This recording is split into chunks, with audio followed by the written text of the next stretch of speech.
Hello friends, once again you are welcome to my YouTube channel English with TK sir. Friends, आज के इस video में हम study करेंगे कि कैसे हेल्पिंग वर्ब को इंग्लिश ग्रामर में सेट किया गया है। आप सोचोगे कि इसको पढ़ लेने से क्या फायदा है? इसको पढ़ लेने से बहुत बड़ा फायदा है। आप पूरा वीडियो देखो, अंत तक देखो और फिर देखो आपको फायदा हो रहा है कि नहीं हो रहा है। अब देखो हेल्पिंग वर्ब सेट कैसे किया गया कि वर्ब के फर्स्ट फॉर्म को कौन हेल्प करेगा? वर्ब के फर्स्ट फॉर्म को डू हेल्प करेगा। ओके, वर्ब के फर्स्ट फॉर्म को कौन हेल्प करेगा? डू। अब ये जो डू है फिर ये सिंगुलर में डज हो जाता है और यही पास्ट में जाके डिड हो जाता है। तो वर्ब के फर्स्ट फॉर्म को हेल्प करने के लिए कौन सा हेल्पिंग वर्ब रखा गया है?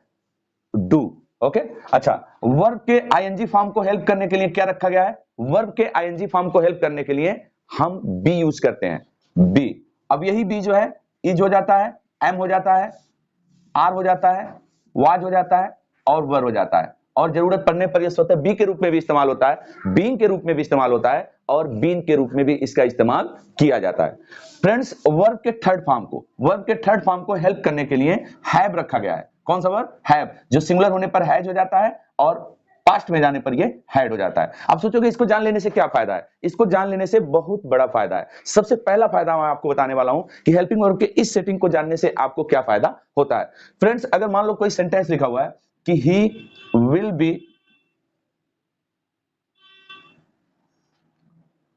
Going to school, he will be going to school. Friends, अब इसमें देखो, अब इसमें अगर मान लो मैं कह रहा हूं कि नॉट लगाओ, इसमें क्या लगाना है आपको? नॉट लगाना है। तो नॉट लगाओगे तो कहां लगाओगे? तो आपको याद करना पड़ता है कि जब हेल्पिंग वर्ब में दो भाग हो तो दोनों के बीच में नॉट लगाते हैं। लेकिन अगर आज का ये वीडियो समझ जाओगे तो कभी तुमको याद नहीं करना पड़ेगा हेल्पिंग वर्ब के साथ हमको कैसे नॉट का प्रयोग करना है। जैसा कि हम जानते हैं कि ये विल सेल जो होते हैं ये मॉडल्स होते हैं और मॉडल्स हमेशा अपने साथ वर्ब का फर्स्ट फॉर्म लेता है। मॉडल हमेशा अपने साथ वर्ब का फर्स्ट फॉर्म लेता है। फिर इस कंडीशन में क्या बनता है? इस कंडीशन में ये बनता है कि आईएनजी आप लगा रहे हो, आईएनजी कवर नहीं कर पा रहा था। क्यों? क्योंकि विल के साथ जो है हमेशा वर्ब का फर्स्ट फॉर्म आना चाहिए। तो फिर इसको हेल्प करने के लिए क्या आया है? बी, ताकि ये इसकी भी मदद कर दे और ये इसकी भी मदद कर दे। ओके, अब इस सेंटेंस में अगर आपको नॉट लगाना है फ्रेंड्स, तो आप बताओ कि कहां लगाओगे? नॉट तो हमेशा हेल्पिंग वर्ब के बाद लगाते हैं। तो यहां पर जो देखो ये हमारा हेल्पिंग वर्ब था, बी तो एक मजबूरी थी जो इसके वजह से हमें इस्तेमाल करनी पड़ी थी। बी क्या थी? बी एक मजबूरी थी जो इसके वजह से इस्तेमाल करनी पड़ी थी, क्योंकि विल जो है एक मॉडल है और मॉडल के साथ आप आईएनजी फॉर्म का इस्तेमाल नहीं कर सकते हैं। अब इससे हमें क्या पता चला कि अगर मेन हेल्पिंग वर्ब हमारा विल है तो नॉट कहां लगेगा? तो नॉट फ्रेंड्स यहां लगेगा। हमको याद करने की बिल्कुल भी जरूरत नहीं है। ओके, अगर मान लो एक सेंटेंस लिखा हुआ he will have been going to school, आगे कोई टाइम दे देगा। ओके फ्रेंड्स, अब इस सेंटेंस में देखो, अब इस सेंटेंस में अगर हमको नॉट यूज करना है तो समझो बात को, ये क्या है? ये मॉडल है, ये एक मॉडल है। तुम्हारा मेन वर्ब क्या है? आईएनजी फॉर्म में है। तो आईएनजी फॉर्म मॉडल्स नहीं लेते हैं, आईएनजी फॉर्म मॉडल के बाद इस्तेमाल नहीं किए जा सकते हैं। तो फिर इसको हेल्प करने के लिए दो वर्ब यहां पे इस्तेमाल किया गया है। बीन किसको हेल्प, देखो बीन किसको हेल्प कर रहा है? गोइंग को। और चूंकि ये थर्ड फॉर्म में आपको करना है, परफेक्ट में भी ले जाना है, तो थर्ड फॉर्म को हेल्प करने के लिए कौन आया हुआ है? First form. थर्ड फॉर्म को कौन हेल्प करता है? हैव। थर्ड फॉर्म को कौन हेल्प करता है? हैव। तो यहां पर क्या इस्तेमाल किया गया है? यहां पर हैव इस्तेमाल किया गया है। और आईएनजी फॉर्म को कौन हेल्प करता है? बी। और बीसी का बी का यहां पर थर्ड फॉर्म इस्तेमाल किया गया है। तो इससे पता चला कि ये कॉन्टिन्यूअस हो गया, ये परफेक्ट हो गया और ये इसको जस्टिफाई कर रहा है। तो इस तरह से अगर आपको नॉट लगाना होगा तो आप कहां लगाओगे? देखो ये इसको हेल्प करने के लिए आया है और ये इसको हेल्प करने के लिए आया है। तो मेन हेल्पिंग वर्ब आपका कौन है? मेन हेल्पिंग वर्ब आपका विल है। ओके, तो जब विल है तो नॉट हमें यहीं लगाना पड़ेगा, नॉट यहां लगाना पड़ेगा। हम लिखेंगे he will have been going to school और नॉट लगाना है तो विल के बाद लगाएंगे, क्योंकि हमको मालूम है कि यही मेरा मेन हेल्पिंग वर्ब है। अब अगर इंट्रोगेटिव सेंटेंस हो रहा है और inverted form of the verb use करना है तो हमको मालूम है कि यही हमारा मेन हेल्पिंग वर्ब है, यही हमारा पहले जाएगा, इसको एक साथ रखना है। ये गोइंग को कौन हेल्प कर रहा है? बी। ये बी किसको हेल्प कर रहा है? ये बी इस आईएनजी फॉर्म को हेल्प कर रहा है। ये बीन किसको हेल्प कर रहा है? ये आईएनजी फॉर्म को हेल्प कर रहा है। और ये हैव किसको हेल्प कर रहा है? इस थर्ड फॉर्म को हेल्प कर रहा है। तो मेन हेल्पिंग वर्ब कौन है? विल और सेल। अगर मेन हेल्पिंग वर्ब विल और सेल है तो अगर हमें इंट्रोगेटिव बनाना हो और inverted form of the verb use करना हो तो यही विल और सेल इस सब्जेक्ट से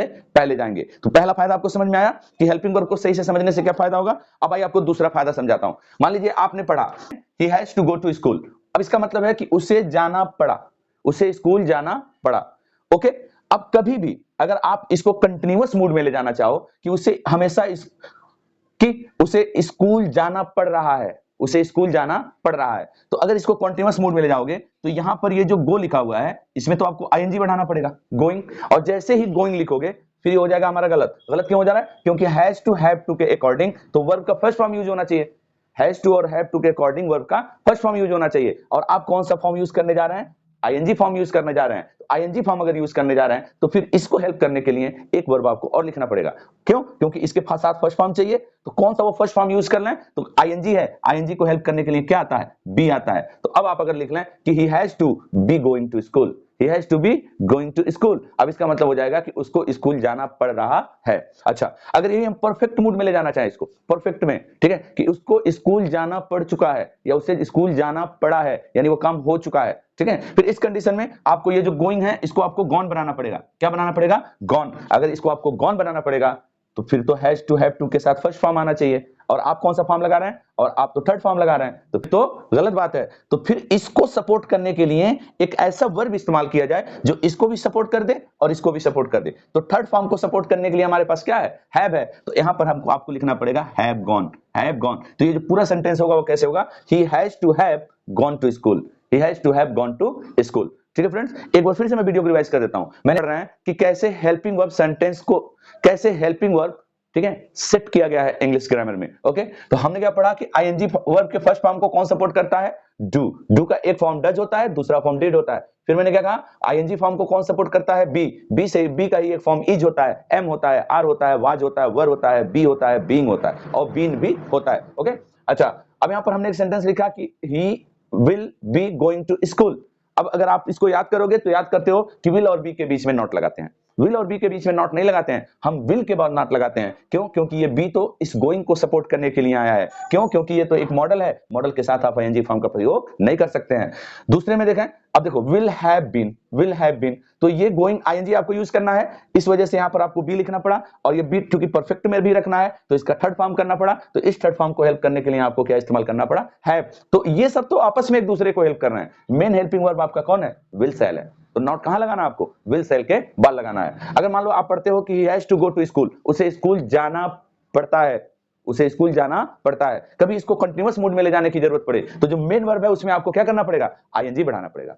अब जैसे ही मेन वर्ब में आईएनजी बढ़ाएंगे, हैज टू उसको सपोर्ट नहीं करेगा, क्योंकि टू एक इंफिनिटिव है, इंफिनिटिव के बाद हमेशा वर्ब का फर्स्ट फॉर्म आना चाहिए। आप कौन सा फॉर्म लगा रहे हो? आईएनजी फॉर्म लगा रहे हो, तो फिर इस आईएनजी फॉर्म को हेल्प की जरूरत पड़ेगी। और आईएनजी फॉर्म हमेशा हेल्प किससे लेता है? बी से। अब एक ऐसा बी का एक ऐसा फॉर्म रखा जाए जो इसको भी सपोर्ट कर दे, इसको भी सपोर्ट कर दे, तो हमने क्या यूज कर लिया? बी। अब ये बी फर्स्ट फॉर्म इसको भी सपोर्ट कर देगा और बी स्पेशल इसको सपोर्ट तो करता ही है।